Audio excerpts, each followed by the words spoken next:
I will tell you, I've got not only 40s, I got 50s and maybe a hint at some 60-degree readings, but it's going to take a while to get there. So what's going on? Well, the sun angle is getting higher and higher all the time. Sunset tonight, not until 5:35. Sunrise at 6:18. So as the sun angle gets higher and higher, boy, it's harder and harder to get snow during the daylight. And that's what's going to happen tomorrow. We're going to start seeing some moisture coming in here. It will start as snow, but that high sun angle, even though you got a lot of clouds, it really is going to be hard getting that snow to stick. There's the frozen Charles River out there yet, 27 degrees. A little breeze out of the southeast right now at about 9 miles an hour. And in Worcester, you can still see all that snow from a week ago. None of it really melted off much at all. But you really want a slow melt this time of year. You don't want a quick melt out of it at all. 25 degrees. Winds are the west-southwest right now in Worcester at about 8 miles an hour. So what's on our radar? Not much. It's going to be another clear and cold night tonight. And then we have this snow and mix turning to rain tomorrow afternoon into the nighttime hours. By the time we get to night, you would think it would be getting cold enough we'd be turning over to snow, but in this case the warm air is actually coming in.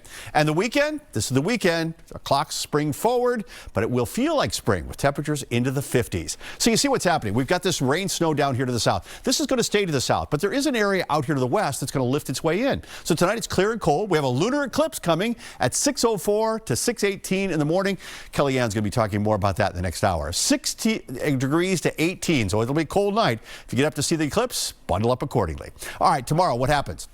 A lot of clouds, here comes some snow, and then look what happens. It rapidly changes over to some rain. And this whole thing is done with us by Wednesday morning. So it's really just tomorrow night more than anything else. Now, because of that, we're not going to get much snow out of it. Really, you've got to get elevation to get any accumulation. And a lot of this is going to wash away with that rain coming in. But we do have to worry about a little bit of ice with this thing. It's still cold at the surface. We throw some rain on top of it. There could be some patchy ice out there. So some light icing is certainly a possibility for us. How much rain are we talking about? There's a good ½ inch in this thing. If it was a little bit colder, I'd be putting a forecast out with 6 to 7 inches of snow in it. But right now, it looks like most of this is going to be falling in the form of some rain. So as far as tomorrow is concerned, it's morning sunshine giving way to that afternoon snow that changes over to rain and then eventually turning to all rain for everyone.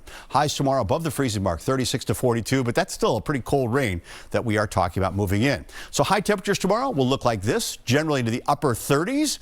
But again, we're going to see it warming up as we head for tomorrow night. That's why a lot of it's going to be in the form of some rain. Here's what it looks like over the next 7 days. Snow to rain, and that's why we've made tomorrow an alert day. Just because that winter weather advisory is out now north and west of the city, we want to keep an eye on that one and be careful for any slippery conditions as we talk about tomorrow afternoon to the evening. Then on Wednesday, clearing skies. Nothing really happens on Thursday until Thursday night. And Friday right now, looking pretty wet, 42 degrees. Mostly rain, though, because it's going to be warm enough for that one. And then look at this warming trend as we head to the weekend. 50s, and maybe by Monday, we could hit the 60-degree mark. That'll be a nice change of pace.